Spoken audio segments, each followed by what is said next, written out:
Muito bem, eu sou Vanderlei Cordeiro Fernandes, evangelista. Eu gostaria de falar com você da Palavra de Deus, independentemente do seu credo religioso ou da sua condição espiritual.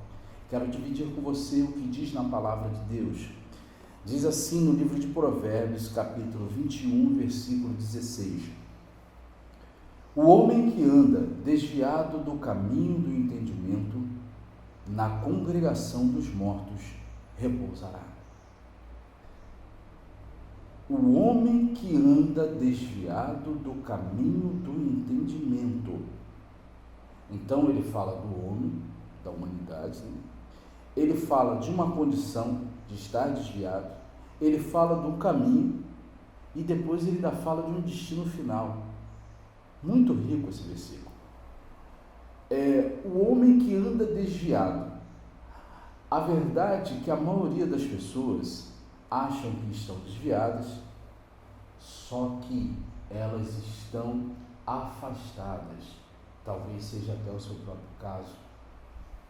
A verdade é que o mundo em que nós vivemos, né, esse mundo secular, ele nos exige demais, por demais.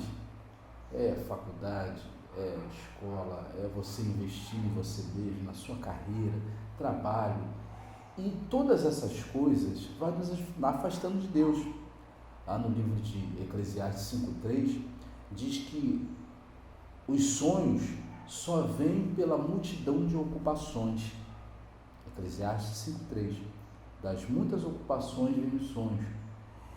Então a gente vai atrás dos nossos sonhos e aí que está o nosso problema, aí que está o perigo. A gente vai se afastando de Deus. Tem algumas pessoas que dizem, não, eu estou desviado. Eu já ouvi pessoas falar que outras pessoas estão desviadas. O desviado, quando você vai falar de Deus para ele, ou das coisas de Deus, ele se irrita.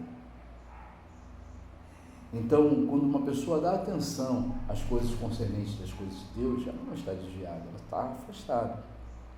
Então, essa condição de estar afastado do caminho, Jesus é o caminho, a verdade e a vida, mas aqui fala do caminho do entendimento. Em Jó 28 diz que o temor do Senhor é a sabedoria, e se apartar do mal é o entendimento, é a inteligência. Então, olha só, essa correria do dia a dia nos faz ficar vulneráveis. A gente já não está tanto se afastando do mal, das coisas do mal. E a gente vai atentando por uma condição que vai a cada dia se agravando.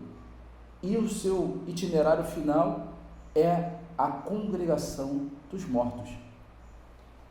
E me chamou muita atenção a congregação dos mortos, porque eu já ouvi falar em várias denominações e várias instituições religiosas, mas congregação dos mortos.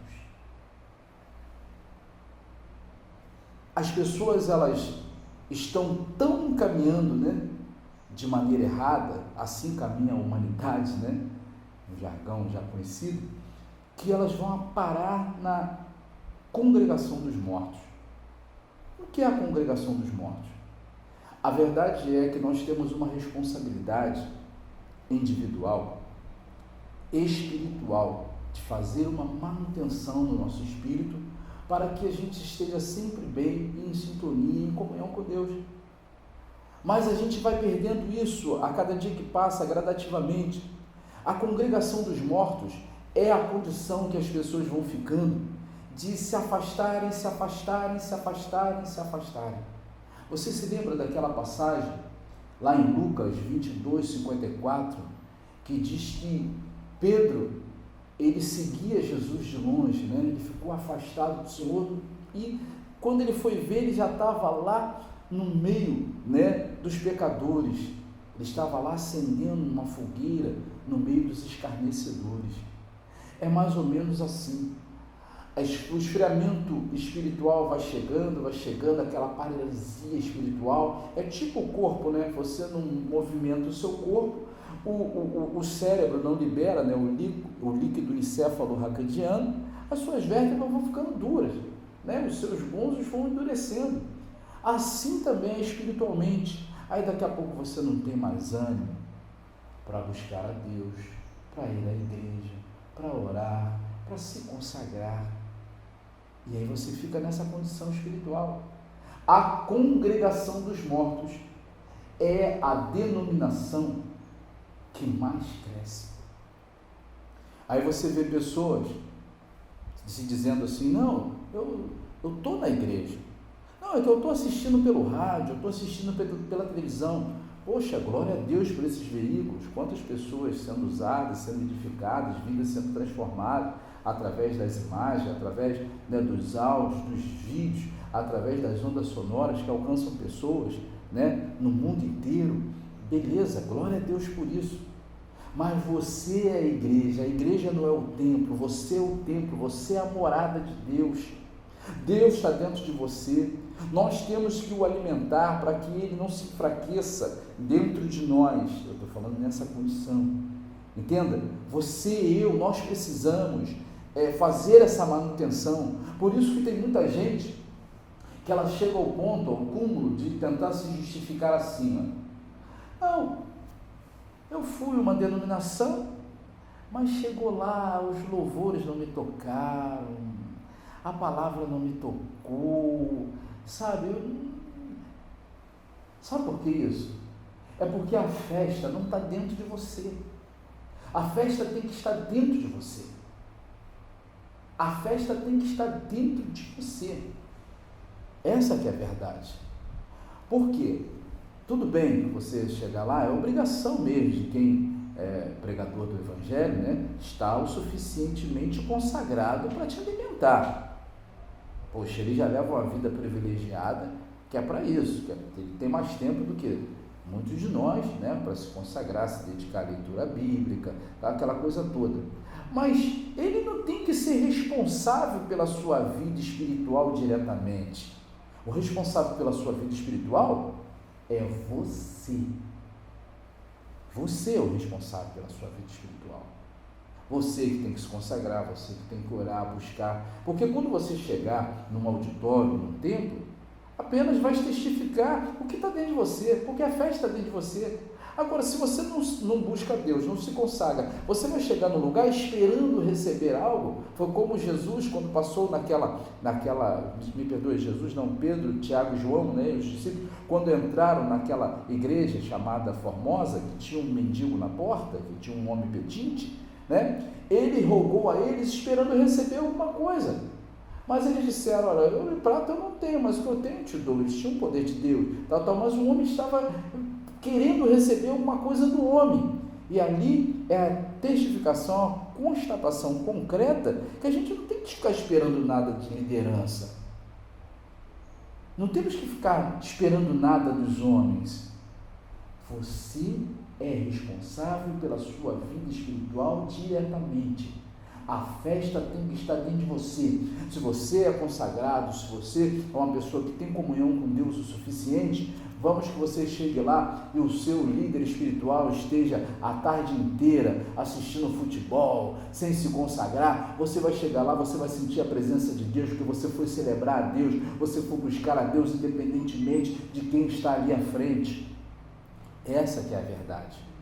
A congregação dos mortos tem crescido, porque muitas pessoas foram mortas espiritualmente pelas próprias lideranças, pelos próprios irmãos em Cristo, e muitos estão morrendo porque não se alimentam, não participam do pão da vida, não têm um devocional com Deus.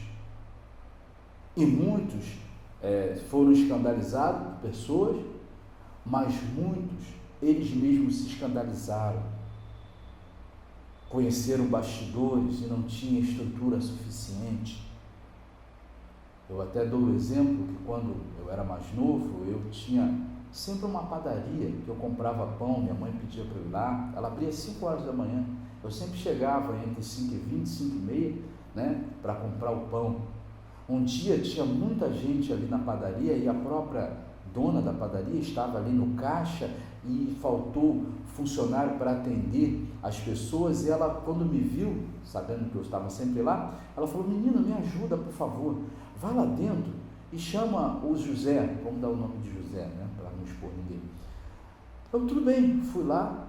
Quando eu entrei do salão para o balcão, já não tinha a mesma estrutura, já não tinha a mesma beleza.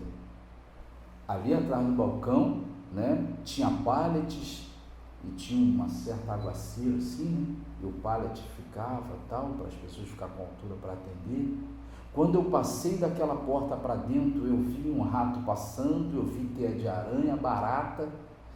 Quando eu chamei esse tal José, ele apareceu todo suado.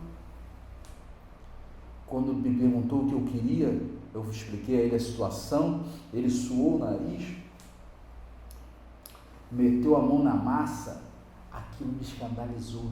Eu saí, voltei, em vez de eu comprar o pão, sabe o que eu fiz? Eu saí daquele lugar e fiquei bastante tempo sem ir para lá. Fiquei muito tempo sem ir para lá. Isso que é a congregação dos mortos. É você se escandalizar e depois não querer congregar em lugar nenhum. Olha, e quando o itinerário é só ficar nessa condição, menos mal. Porque na hora certa Deus vai fazer você ir para um lugar em que você tem a comunhão, em que você mantém a sua comunhão com Deus. Mas se continuar assim, meu amigo, você já sabe qual o destino final. Que Deus abençoe a todos.